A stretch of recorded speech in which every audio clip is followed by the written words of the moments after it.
Discovery newspaper page, you have a very loud and noisy headline, auditory headline. You have a mosaic space made up of unconnected items from every part of the world at once.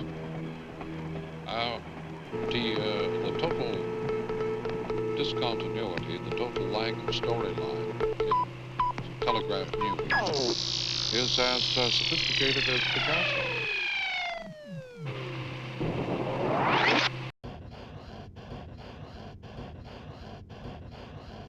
Enter your subject with an open spirit.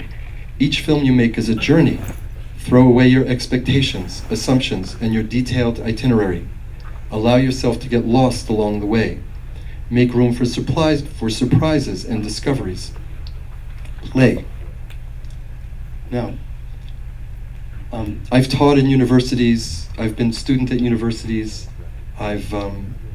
I know how film is taught at universities, and I'm not even going to ask how many people here are studying at universities, and I'm certainly not going to ask how many people here are teaching at universities, because I'm going to say things that probably will contradict what the professors will say.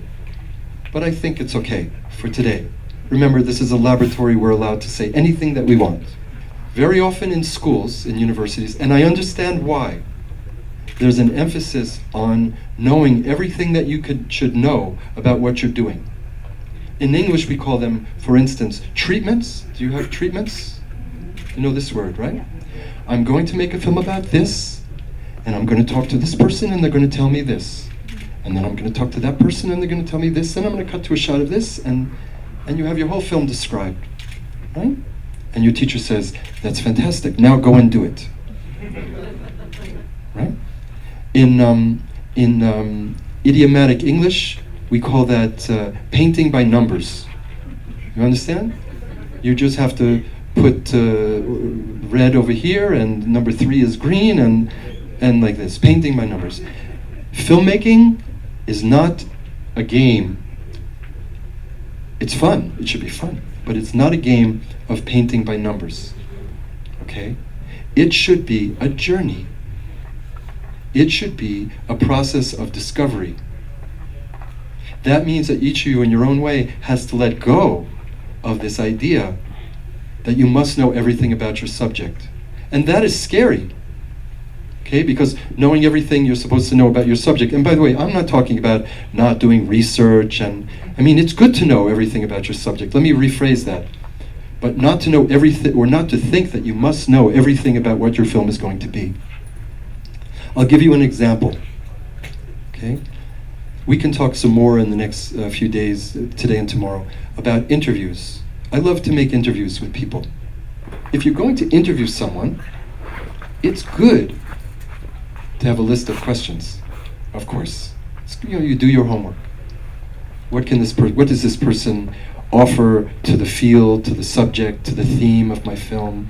How can they help my film with who they are? And that's all very good, okay? A treatment would say, I'm going to interview this person, and this is what they're going to tell me. That's what I expect they're going to tell me. And if they tell me that, then maybe someone would say, I've done a good interview. Let me tell you what I think a good interview is. I think a good interview is when you speak to someone and they tell you something they have never said to anyone else ever before. You have, in speaking with them, in asking them a series of questions that lead up to something, you have made them think about something or think about the subject that you're exploring with them in a way they never have before. But that's not good enough. That's good, but that's not good enough. What's better? What they say changes the way you think about your subject, right? They make you change your understanding of your subject, which of course, okay, it's not paint by numbers, which of course suddenly now you have to sit this, as they're speaking, your mind is working quickly and you have to write down maybe what they said, but really what you have to write down is, that's a new, I have another question to ask them that I didn't plan for, that I never thought of. This could change my film. I can't answer questions what might have been or should have been.